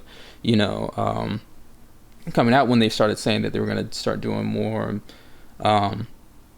I guess mythical, dark stuff or whatever. Yeah, the mystical dark stuff. Yeah. So, so they, I ended up missing out on that, and that book ended up selling for like, and I believe this is the same book, because I feel like it was the one that sold was a 9.6. The signature looked like it was in the same spot, and I couldn't remember all the numbers from the the CGC code on it, but I'm pretty sure they were the exact same numbers, and that book ended up selling on like what's the auction place? Is the Comic Link? No, not Comic Link. Whatnot? No. Heritage. Yes, I think it sold on Heritage for like $50,000 or $60,000. Wow. Yeah. That's nice right there. Yeah. And it's crazy that I didn't make the move on it, because I had been preaching that book for like so long, and I just didn't, I honestly can't remember what was going on at the time that I was trying to, pick up, but I was like, it made a lot of sense, and that's another thing, is that with certain books, I can kind of make or be able to rationalize certain things. Like with that one, it was like, all right, we have this black cover, old book, Stan Lee signature that presents really well. So it had to have been in the better times where he was, had a lot more energy, and he was able to, write a whole lot better, because you look at that signature, and then the signature is really nice. And that's one of the things that, even though the Fantastic 452 that I have and the 9.0, even though the signature is in a terrible spot, at least the signature actually looks legible, and it looks like it's a nice presenting signature for Stan Lee. And then you sit there and look at the date on the label, and you're like, okay, well, this makes sense, but it's like, looking at that book, and I'm just like, I definitely missed out on the opportunity there. Yeah, it's gonna happen. It's definitely gonna happen, but you just pick up on the next opportunity, though. Right. You know what I mean? And so I'm definitely having stories too where I passed up on things that I'm scratching my head now, like, what the hell was I thinking? Like, why did I even do that? You know? So I have a Hulk 181 story where I could have upgraded to like a 7.0 and. Like I normally don't ever cancel an order or ask to cancel an order on eBay, but like I bought the book and then I was like looking at it more. It was like graded, and then I just didn't like how the book looked inside the CGC case. It was a 7.0, and like I think it was only going for like around like 2,600. This is like back in 2019, I believe, or something like that. And I messaged the guy. I'm like, yeah, can you cancel that? Like I don't want it no more. I'm good. And he's like, you want to cancel? I'm like, yeah, can you cancel it? And yeah, I should have bought it for that price during the time. And I ended up taking that money and buying some Jenica book for Teenage Mutant Ninja Turtles because I love Jenica. So like, I'm always buying like Jenica stuff. I think it was like TMNT 100, the Gold Mania, Turtle Mania Gold special thing with Jenica on the cover. I ended up like buying that and something else. And yeah, I should have probably never bought that and should have went with the Hulk 181, but yeah, those things happen though. So that's definitely going to happen, especially when you're looking at a whole bunch of different things. And yeah, it's going to happen. Every time, not every time, but a lot of times, you know, if I spend $50 or $60 on a book or $130 on a book, you know, some like minor key, but it's in great shape or something that's cool. You know, I always think like, okay, if I would have not gotten like the last 3 or 4 of these, what could I have gotten that was a bigger book that, you know, something more blue chip? And I'm trying to introduce that concept back into my collecting of like, okay, you know, like the books I just was showing you guys earlier, those are like $300-$400 books that I paid for, but I bought those both like within 2 weeks of each other. So I could have had $800 to go, you know, to put on something bigger this weekend or something like that. It's always that, you know, I see this, I want this. It's a good deal because I did get good deals on those books, and I'm happy to have them. I'm really happy to have them. But there's an opportunity cost for the next book, like you know. And I'm not going to spend $300-$400 every week on comic books, sort of thing. So you have to like get your funds in order and have some cash on the side to be able to go after it when you do have those opportunities. And if you just splurged on an opportunity, it kind of sets you back for the next opportunity if it's too close together. Right. So definitely. So had a whole lot of those. It's the challenge. Yeah. With the Disney Lorcana cards, I had a situation where it was either to get Star Wars Clone Wars 1, the variant of Ahsoka. Either that or the Lorcana cards. But the way I looked at it, it's like, okay, I think the Star Wars book is going to be where it's at. Even if it does bump up a little bit, like it's not going to be like a crazy bump. And this kind of thing, like, who knows? Like this could either be a boom, a bust. And I just decided to roll my dice on that. I'm like, I like to take a little bit of a risk sometimes. So it might fall through, it might not work out. It might really work out later on down the line. And so, just took the risk. The fact that you could get the whole set, I think is probably factored in, right? That I could get that whole set. And you're right, that Star Wars book is a really nice book to have in your collection, but there's always one of those for sale. Maybe it's up $200, maybe it's down $50, but with the cars from Disney, you know, that window and the availability of them is definitely like a smaller window of opportunity. Yeah, they're from the trading card. The 900 copies or 900 cards. Yep. So I would have roll. I'll roll with you. I support that decision. All right, cool. Right there. Sure. I was gonna say something earlier. It was regarding other books, I guess, that ended up missing out. So, what you were saying earlier about you know, spending money on one book and then it kind of disrupts the opportunity on another one. And so I actually literally had that as an issue when I ended up purchasing, I ended up getting the 9.0 copy of the first appearance of Killmonger, because I was just like, all right, this is probably a great opportunity to go ahead and get this, because I was like, I wanted the book for a while. The book has started to come down a little bit more, and a person had it for best offer, so I was just like, you know what, I made an offer. They said they accepted it. I think I got it for like $600 or something like that. So I was like, you know, I'm completely fine with it. Even if the book comes down a little bit more, I want this book. So I mean, and I'm not paying what it was originally being asked for, was like in the thousands or something like that. So I'm like, it's a little under. So I'm gonna go ahead and get this. But then I think after I did that, a 9.6 copy ended up appearing, and it was like, oh, and then I think they also had best offer. So I was just like, all right, well, now that money that I spent, that 600, that could have been also went towards that and negotiating it, you know, down. And then maybe I was been able to get the person to be like, I don't know, like 1,200. I don't know what it's currently going for right now, but I know the person was asking for, I think there's one currently up, and the person was asking for like 6,000 something, and then they brought it down to like 4,000 now or whatever. But I thought at the time I was able to, like, you know, maybe bring them down to like 1,000 or something like that, 600, and then you know, so, but that didn't end up happening, so can't look at that. And the eBay stuff is crazy, right? Because I still have some comic books listed up there, but they're listed at the price that was like before everything started going way down. So I don't expect them to sell, and I haven't been actively selling comic books for, I'm going to say, last 6-8 months sort of thing. And so I'll feel like I'll know when the market comes up, when one of my books that I never repriced sells. I'll be like, oh, now it's notification. You'll know. Yeah. That notification, like, okay, yeah, it's back. It's up. Yeah. So that's all I'm waiting for. Full circle. Yeah, I can say the same thing, because I haven't sold anything in a minute. Like I haven't been heavily selling, because like I kind of just put up some books that I'm just like, all right, I don't really want them, and I'm just like, all right, if I can get something for it, let me go ahead and just do this. But I'm like, I'm cool with keeping them as well, because like at the point, like, I've already ended up saving money and buying, you know, the other stuff that I had been working towards. Like I've pretty much, like, I'm kind of just chilling off of my list of stuff to get. Like the stuff that I want to get now is just stuff that I just want to get for like the sake of kind of like just getting, be like, yeah, I finally got it. But like they're not stuff that I'm like, I need this in my collection. Like all that stuff has pretty much been taken care of. So books that I'm looking to start picking up is the first appearance of Jonah Hex. So I want to get that copy in a 9.6. So I think as people are asking for about like 3,000.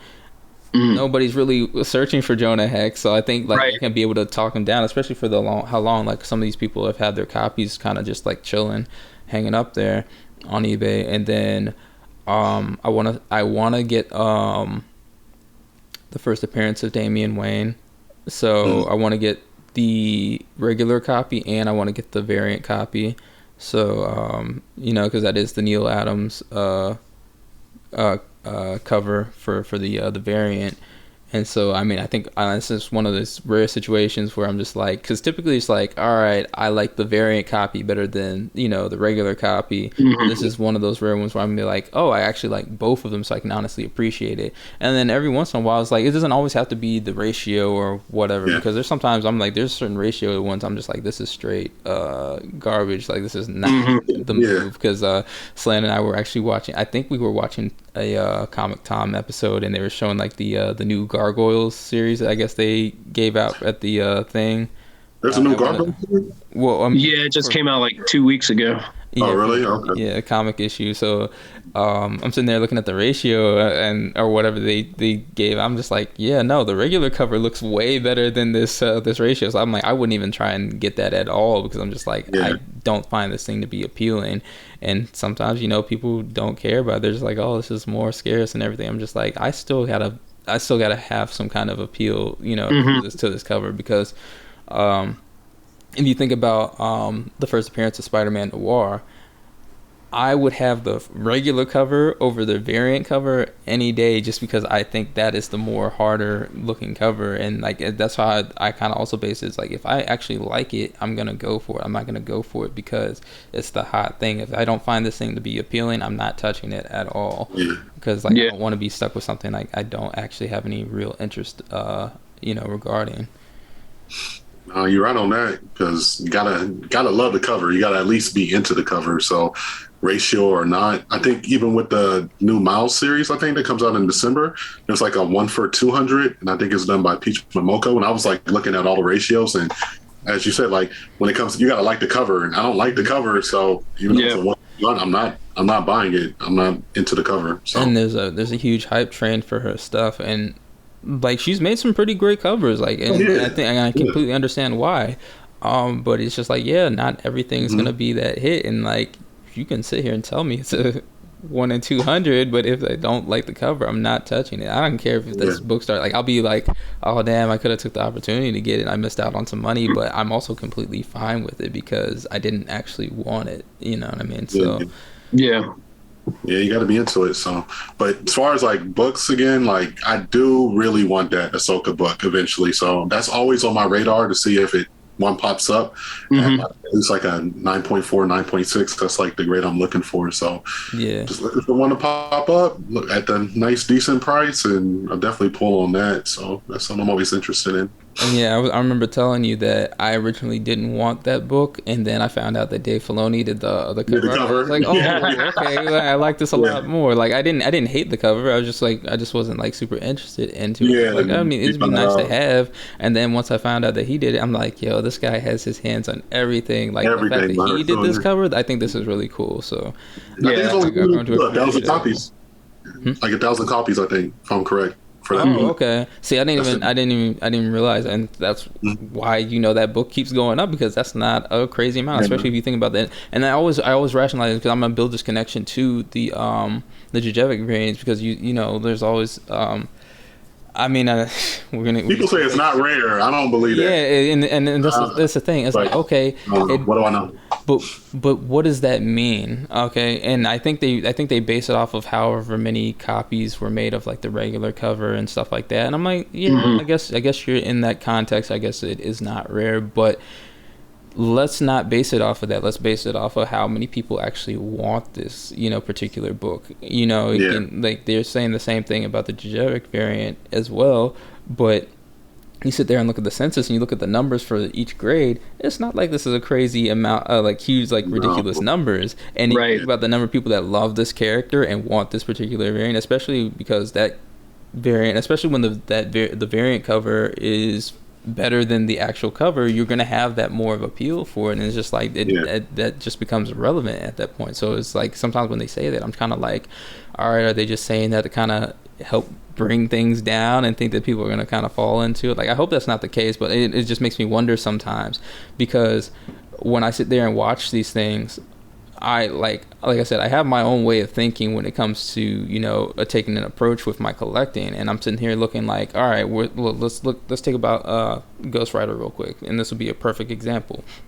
You sit here and you watch these episodes from people, and they'll talk about Marvel Spotlight 5, and then they'll be like, well, the next best thing is, and then they'll go and say his first appearance in Ghost Rider #1, but it's just like, okay, but we're gonna sit here and say that Ghost Rider #1 should be more than Marvel Spotlight 6, which is the second cover appearance, right? And the second appearance, and it's not, and it's a blue, that light baby blue cover, so spine ticks are going to show very easily, so you're probably not going to get that in a super high grade. And I'm sitting here, I've been watching this book because I've been trying to get a copy for quite some time, and I haven't been able to have someone like sell it to me at like a price that I find reasonable enough.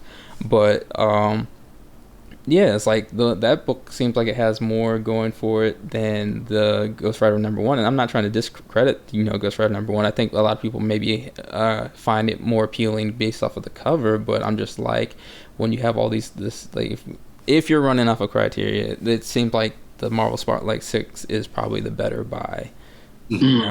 And that's, I mean, I guess that's just my personal opinion based off of how I kind of like rationalize, what it is I'm putting my money into. And I'm like, I would want all three of them at the end of the day.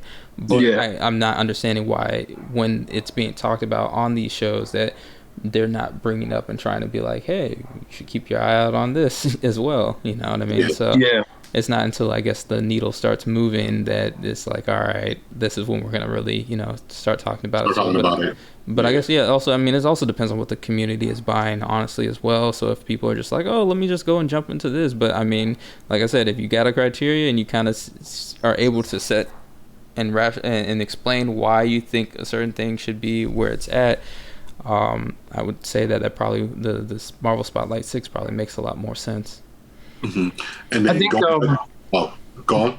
I was gonna say, I think it comes down to awareness, right? And like, you're aware that that's his second appearance and all that stuff, and you know, but a bunch of people aren't throwing that up on Instagram and YouTube and stuff. So it's like it's low and it's under the radar, and that's what having like conversations and some people that you could have good conversations and share your knowledge with is awesome, because you don't just have to follow Instagram, because you're just going to see the same books over and over again. Now, some of them are awesome, of course, but some of them are, you know, people just aren't aware enough to, or aren't sharing that deeper dive and different perspective. Yeah. And then with the executive variant, so I know they say it's like not rare, because I hear like a lot of people say it was like a warehouse book. Is that true? Like the 5 below packs or 5 and under? I don't know what that thing's called. I mean, that's what people are saying, but what people say, at the end of the day, I don't know how true that is, because we'll know how true it is once we start seeing the numbers of it go up on the census at a ridiculous amount. Because even if someone had a whole bunch of them, why would they not send them in to get them graded? Because at the end of the day, it doesn't matter until it hits the market and they start selling them, is when, you know, that would honestly start bringing the price down. Yeah, because like I felt like we would have seen like a bump in the numbers within like the last 2 years, since like Miles' hype has jumped up. So and I mean, I believe anything is possible. I mean, we never thought that we were going to see the highest grade that we saw of an Amazing Fantasy 15 ever come about, and you know how many years that was ever since the whole span of grading. So I mean, like, at the end of the day, anything is possible, but I just feel like it's not likely. I mean, and then even if that is the case, let's also say that we still got to think, what's the conditions of these books? They've been tossed around, where they've been this whole entire time, you know, who's you know, shipping and all this other stuff. So what's the likelihood of there being enough to be in the 9.8, in the 9.6 range and whatnot to keep pushing the other thing up?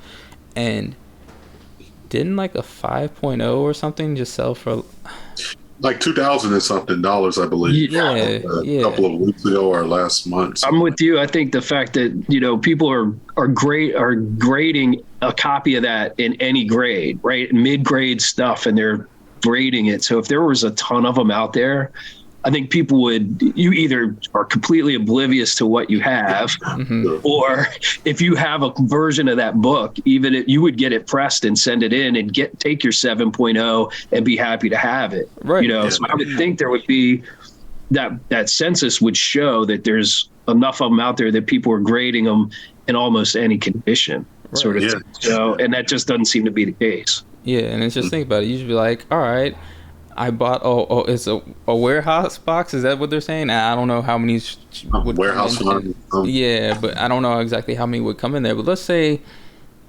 it's 20 to 30 books, right?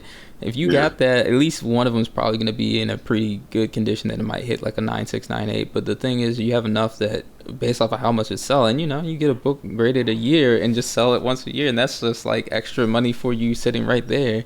You know, and let's say you hit that 9.8 on, like, maybe even get lucky and hit it on like 3 of those. Well, that person's sitting in a really good spot. So I don't understand why they would just be sitting around where the numbers are at right now, because I do think the numbers will potentially come down a little bit, and then I think they'll end up just easily going back up, because I don't think they're going to severely come down. I think it just might take a little drop, which I think I've seen some sellers on Instagram try and sell like copies for like $6,000 to $8,000 or something like that, and I can't say that. I mean, I haven't been able to rationalize the price of where it's currently at, but I have been able to rationalize that I think this is a long-term book that will continue growing. I don't have to sit here and worry about, am I going to lose money in it at all, ever? Yeah, I feel the same way. I think it's going to just hopefully continue to climb throughout the years and just appreciate. So. Right, and I remember you were asking like, should I get another copy? Should I? Should Do you have one, Lando? Yeah, I have 3 of them. Oh, okay. yeah.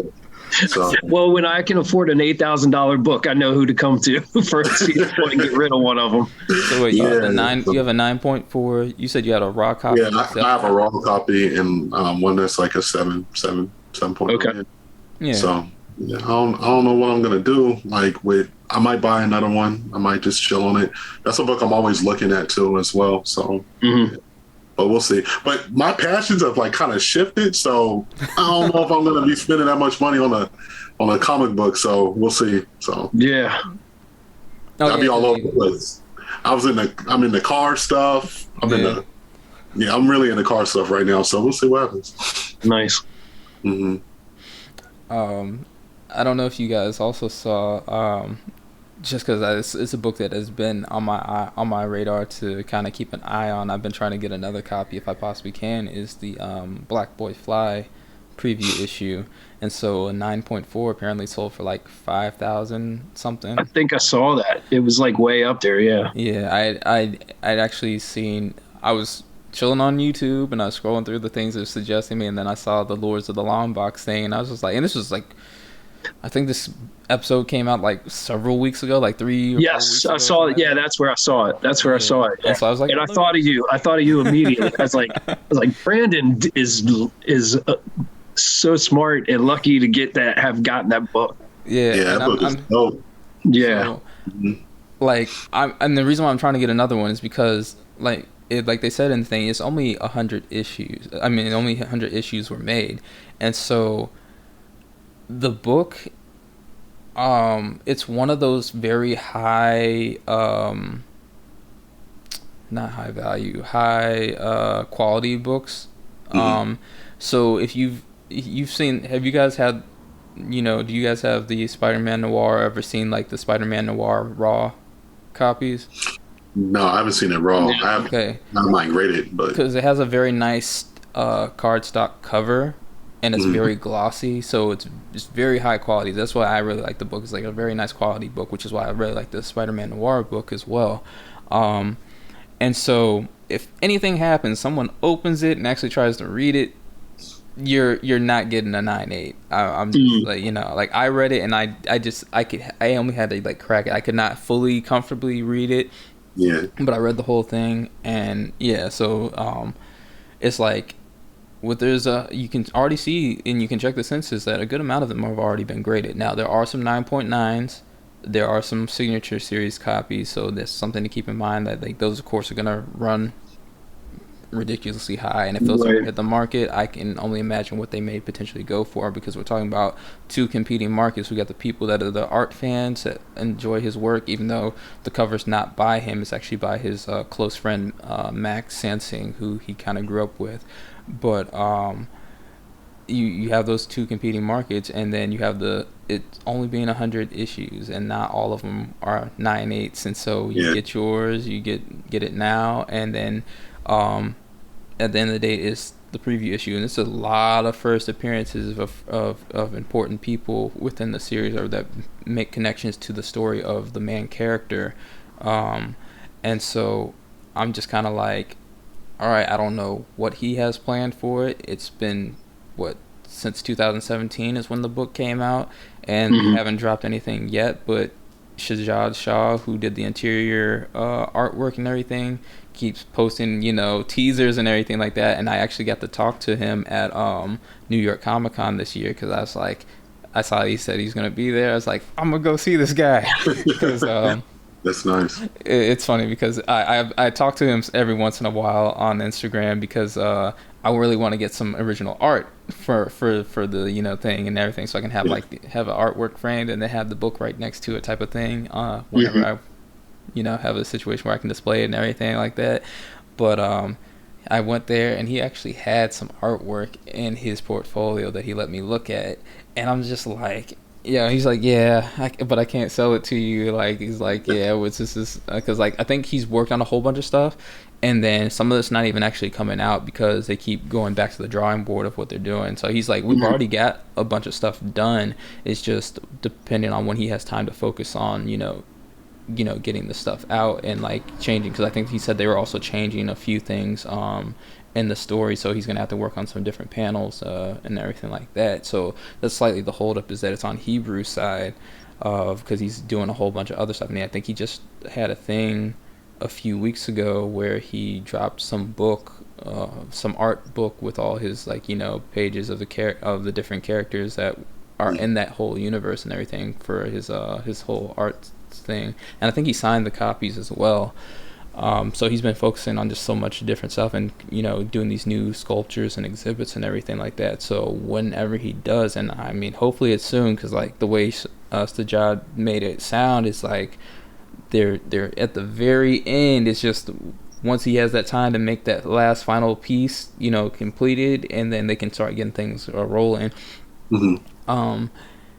I was also asking him about what the potential quality of the next books could be like, and he said that it should probably be about the same quality as these books. So I'm like, damn, I'm a little scared, because I'm just like, that means I'm definitely gonna have to buy two, because like I said, the quality of this book, like if you open it's a wrap. So I mean, I'm gonna want to read it, and see what if it's even. I don't know if they're gonna.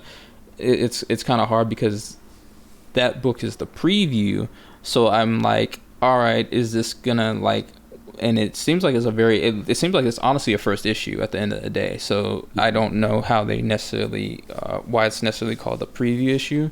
So I'm like, are they gonna start from the beginning again in one of the issues, or have it there and maybe extend the story a little bit more, or is this, gonna be another limited thing? So I honestly don't know, but it's something that should definitely be on people's radars. And then he does have, I believe, a deal with Sony. I think that's what Slan told me at some point. So if he wanted to start rolling out some animation type stuff, because this could honestly be like an anime type of thing, in a certain, maybe like a more, I don't want to say like, the animation could be kind of similar to the Boondocks, but not like the approach of how they made the characters type of thing, because of the way the character looks, but not like the direction that they took the Boondock show. It's not going to be, it wouldn't be anything like that, but it'd be very interesting what he could do. Wait, hold on. Actually, let me ask. Yo, Slan, was it Sony or was it Amazon? I think it was Sony. Like the deal that Hebrew Brantley did. It was Sony. Okay, it was Sony. So yeah. Sure. So I mean, he's got a lot, and then Hebrew already shot a little short thing on that has for Netflix. So he's got a little thing on Netflix that he did a little short film for. So like, he's been busy doing stuff. So I can understand why it hasn't come out yet. But it's just like, kind of like, all right, it's 2017 and here we are about to be in 2023. It's just like, all right, what's going on? So right. But yeah, like since there's not a whole lot, I think it's something that people should have on their radar. And if you come across an opportunity to pick it up for a decent price, I definitely say go for it. Yeah, man. Hey, shout out to you even having that. That's cool. That's super cool. Yeah. Well, guys, I probably should get a move on here and head out. Sorry. My family's like, I know you're down there in the basement nerding out, but they need you. Yeah. Yeah, no. I mean, we've been going for a minute. I don't know what time we started, but I mean, here it is at 4:13. So I mean, we've been going at least over an hour for sure. So yeah. Yeah, close to 2, but yeah. Yeah, we gotta make this happen again. Definitely. Yeah, maybe we can do like a once a month thing and do like a little recap of the month and stuff like that. But yeah, no, it was nice. Yeah, that works. You guys on here and chatting it up. Well, thank you for having me. Thank you. And it was good talking to both of you two. So yeah, Lando, it was good being on with you. Brandon, good being on with you again. And hi, Slan in the background. What up, Slan?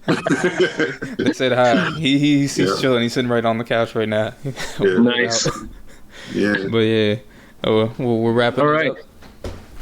Cool.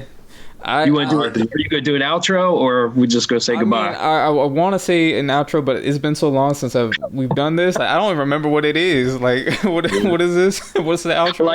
Like and subscribe. Like, comment, subscribe. I hope everyone, enjoyed what we were talking about. Follow me on Instagram. If you got any thoughts or anything you want to comment about the stuff that we talked about, leave a comment down below. If you want us to do this live, let us know that as well, because that might be something we can do next time. But yeah, as usual, keep us locked in, and we'll see you guys later. Peace. All right then. Bye.